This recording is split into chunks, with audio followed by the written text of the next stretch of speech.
now that I've gotten used to YouTube, I think it's time to start my own little series of videos. Superpower Month. If you watch Green Scorpion's Weapon Month, you'll probably get how this is going to work. I'm going to make 5 videos based on 5 superpowers, so let's start off with a pretty popular one. Fire.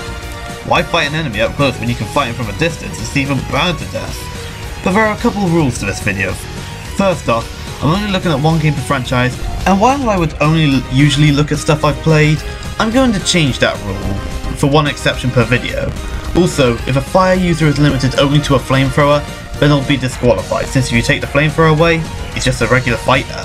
But other than that, anything goes. So let's get this thing burning!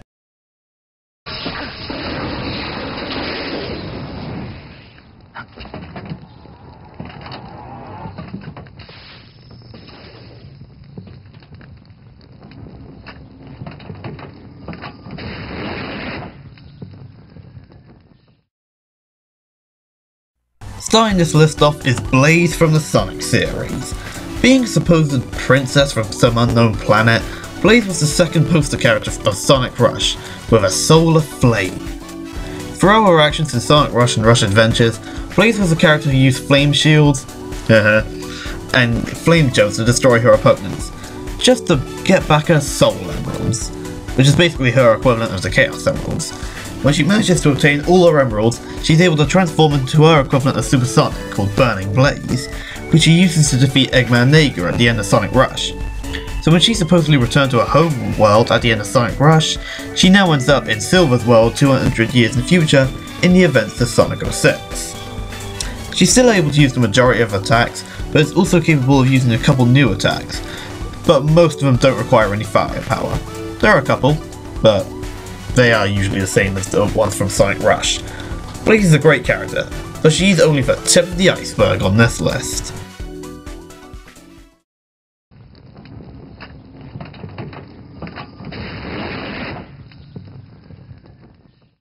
I'm not the biggest fan of Street Fighter, but I do think it has a great selection of characters.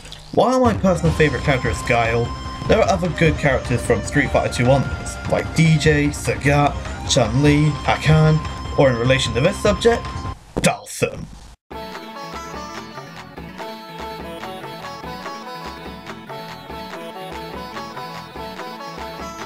Being an Indian warrior from his home village, Dhalsim has only one goal throughout the series, and it's actually a very basic goal, to obtain water for his village, and he plans to do this with his talents of a yoga master.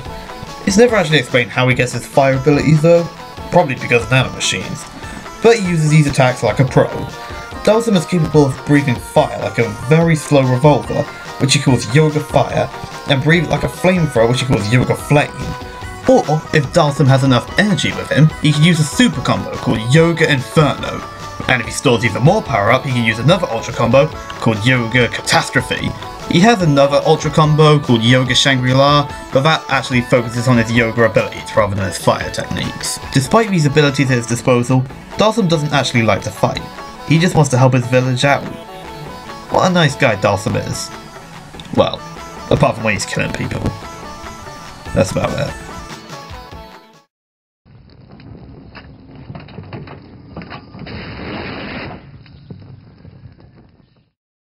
Now to talk about a game I only got into recently, but I'm glad I got to try it. Castle Crashers.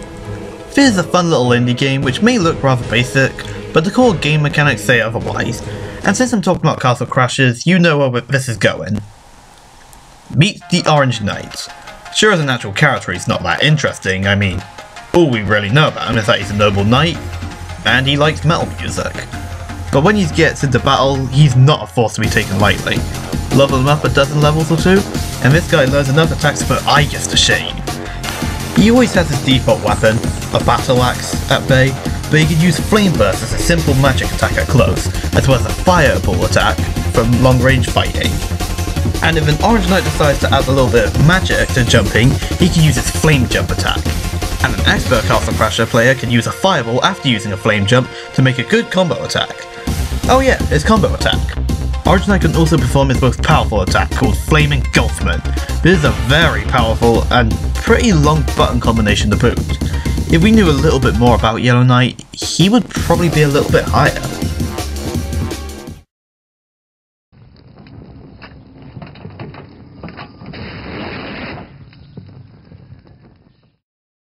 I haven't played Persona 4 as of yet, mainly because Persona 3 is really tough. But that doesn't mean I haven't had experience with its characters, because I have seen them in combat thanks to Persona 4 Arena Ultimate Edition. And while her weapon of choice may make her look like a wind expert, I know a good fire user when I see one, and Yukiko Amagi definitely fits all the qualifications for a fire expert. She may be a regular rich anime girl who's popular with the guys and the gals, but when she gets her trusty persona out, known as Konohana Sakuya, she will be ready to hurt. Konohana Sakuya is a persona of the Priestess Arcana, which a persona is famous for being fire or Agi specialist anyways, but let me tell you, this persona can learn up to 9 fire-based abilities. Most personas didn't even have that many abilities. Yukiko can use Konohana Sakuya. I'm sorry, can I just call it Konohana? It's gonna save a lot of time. Alright, anyway. Yukiko can use this persona to perform standard fire attacks like Agi, Agi Lao, and Agi Dain as she levels the persona up. But that's only against a single enemy. Yukiko can also use Konohana to perform all-range fire attacks such as Miraji, Mirajian, and Miraji Dain, which she can obtain by leveling Konohana up. Then she has her stat affecting abilities like Fire Break, which nullifies fire resistance, along with Fire Boost or Fire Amp, which will increase fire damage by up to 50%. And that's not even counting the skills which give you health, clear all status conditions, or even revive you. She may have a strong weakness to ice, but once the cold is out of reach, Yukiko is definitely top of the class.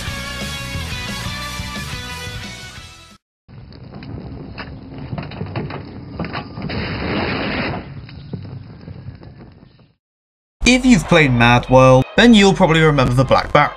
You know, that pimp guy who gets killed in almost every level as a human demonstration on how to kill your opponents, and how you killed him as the final boss in the game? Yeah, you will remember that guy. A quick question, did you know he also survived that final assault from Jack? Well, he did.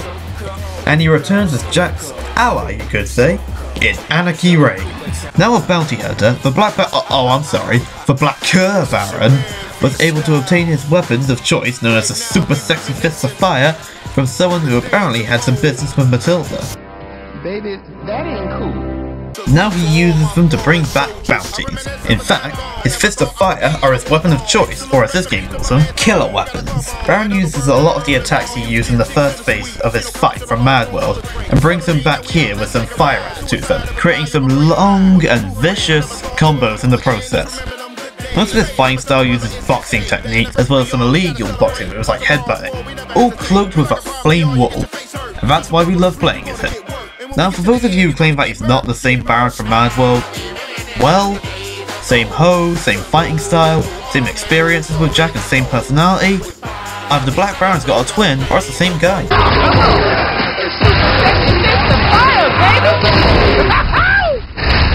You better recognize.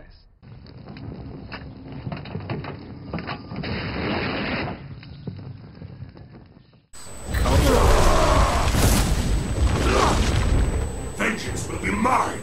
Is it even possible to make a video based on Pyrokinetics without including the poster boy of both Mortal Kombat and NetherRealm Studios himself?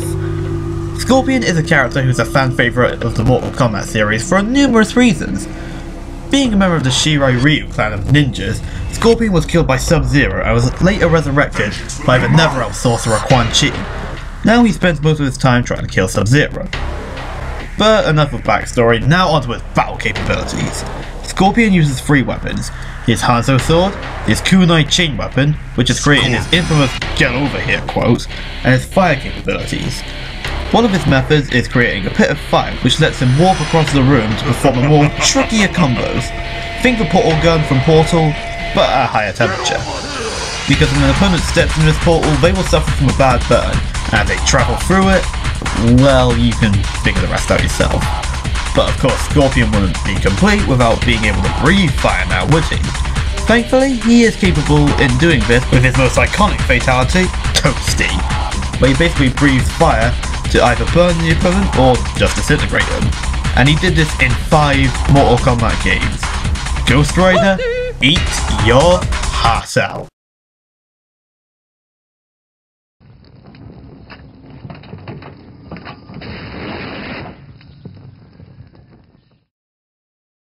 And now it's time to talk about the character I know nothing about. Delsin Rowe from Infamous Second Son is the closest you'll probably ever get to being able to play as Fire Fist Stacy in a video game. Rowe is a Native American who believes he's destined for greatness, yet despite this, he's a street artist. And his uncontainable penchant for free expression sets the perfect background for his standoff with the DUP.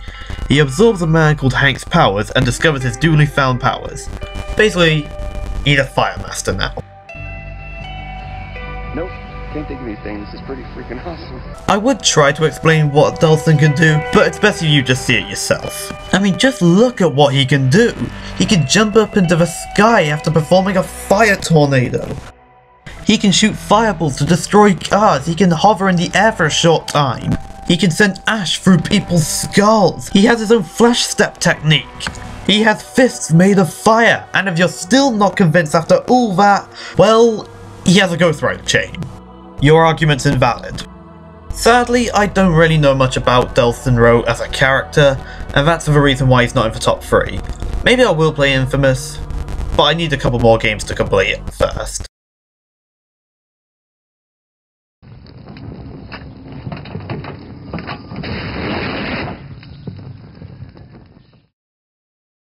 Okay, here's a quick question for you. What is guaranteed to put a character in the top 3 on a list like this? Being a fire magician? Nope. Learning ancient arts of fire? Not quite, no. Making lots of fire-based technology? Okay, no. Sorry pal, but you're a mile off. The one thing that's guaranteed to put a character on this list is... Well, if you hadn't guessed by now, number 3 is Senator Armstrong. You might know about this guy if you're familiar with the Countdown community, but if you're not, then let me explain who this guy is. Senator Stephen Armstrong is an American senator who is representing Colorado in 2020 and the benefactor of World Marshall. You know, the company that Metal Gear Rising focuses on throughout the entire game, and he has nanomachines. But that's not all he can do. Armstrong's nanomachines also give him the power to create untold amounts of flames. It's actually kinda scary when you think about it. It's true all this stuff is shown in the final battle with him, but just watch this shit. He has his most common attack, which involves him fire fisting the ground to cause an eruption across the arena, but this eruption also causes a trail of fire which stretches from one side of the arena to the other and will split in multiple waves to appear. Then you have his fireball attack, which he basically does the same thing, but after a while the fire rises to create a fireball. No shit. Create a firestorm which will turn into a crosspath fireball or just simply explode.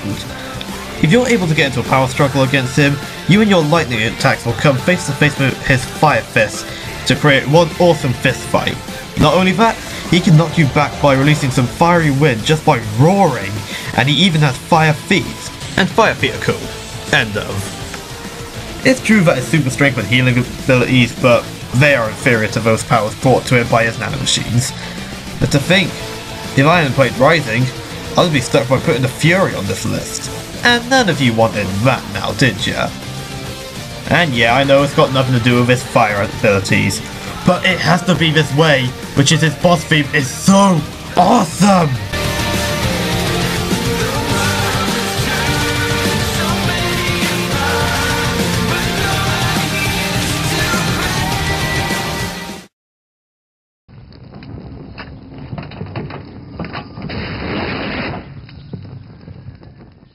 I think it's time to talk about quite possibly the most famous role of the greatest voice actor, Quentin Flynn. Now you know who I'm talking about when I talk about Quentin Flynn. I'm so flattered!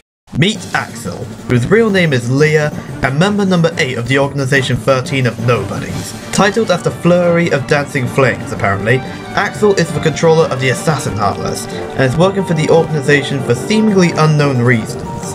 In Chain of Memories, his main goal is to play the role of a double agent for Xemnas to keep an eye on Marluxia's activities. Oh yeah, and he kills Vexen and Zexion. But almost every time you see him in almost every game, he's always the master of fire. Axel wields 2 weapons called chakrams, which are actually Indian weapons used to throw at long-range targets, kind of like boomerangs. But with it being a weapon that belongs to the organization, there's a twist to the chakrams. They possess the fire element. Whenever Thora or Roxas fight Axel, he usually traps them in an arena covered in fire to battle them. And with this, he's able to use his chakra to spit fire, whether it's semi-automatic or like a machine gun, or if he has enough time, quadruple them and send them into the air, which will cause them to spin fire at his opponents like a firestorm. But Axel seems to be immune to fire since he can jump in and out as he pleases, without even any burns or marks. And it seems he's been stealing ideas from Star Fox Adventure since he's able to jump into the air and create very flashy shockwave style attacks.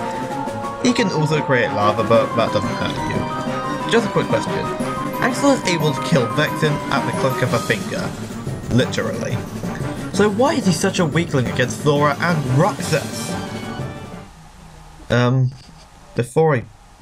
Before it starts to get awkward, I'll just go straight to number 1. Now you're going to feel the scorching heat of that horrible blackness.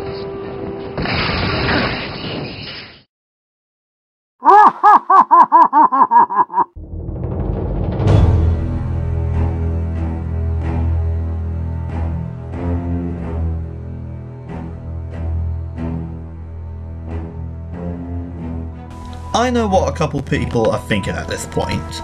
Didn't you say a character wouldn't be on this list if they used flamethrowers? No. I said I wouldn't put them on this list if they were limited to their flamethrowers. The Pyro from Team Fortress 2 on the other hand, can use way more than just regular flamethrowers. First thing we know about Pyro is that we know absolutely nothing about Pyro. That doesn't make sense. Pyro doesn't have a name, a gender, an age, hell, not even a species. But that's what gets everyone about Pyro. Then you have his primary quality, his weapon choice. Pyro has a ton of weapons, and all his primary weapons are flamethrowers. Yeah, you have the standard flamethrower, but using more complex weapons are always more fun. Range from the weapon for speed users, the Degreaser, the crit dealing Flosstignator, the upgraded Nostromo Napalmer, or my flamethrower of choice, the beautiful Backburner, which is guaranteed to crit damage foes from behind. And if you stick on some Pyro goggles, you can use the Rainbow, which produces Rainbows. Yeah. You also have a secondary weapon, which by default is a shotgun, but you can change that to a weapon that fires from a distance and can afterburn enemies. These weapons range from the flare gun, the scorch shot, which knocks foes back and even acts a little bit like a mine on anybody who makes contact with them afterwards. You also have the man melter, which doesn't require any ammo, but at the cost of having no chance of dealing critical hits. And the detonator, which you can detonate in midair, causing the opponents to burn at a shorter distance. While his melee choice doesn't have as much variety on the fire standards, it still has its choices, like the sharpened volcano fragment, which can burn enemies at close range. Yeah, you're probably better using other weapons like I do, but it looks cool at least. Hell, even Pyro's taunt involves him firing Hadouken, which disintegrates into fire. Once you master the Pyro class, you become the worst enemies of classes like Scout, Spy, and Engineers because of how powerful the flamethrower is. You are the king of close quarter combat, and since that's why I prefer to fight as, that is why I love playing as Pyro so much. I'm the Sacred Swordsman, and let me know as to what you reckon Pyro really is. See you next time for the rest of Superpower Month. Good night.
ground!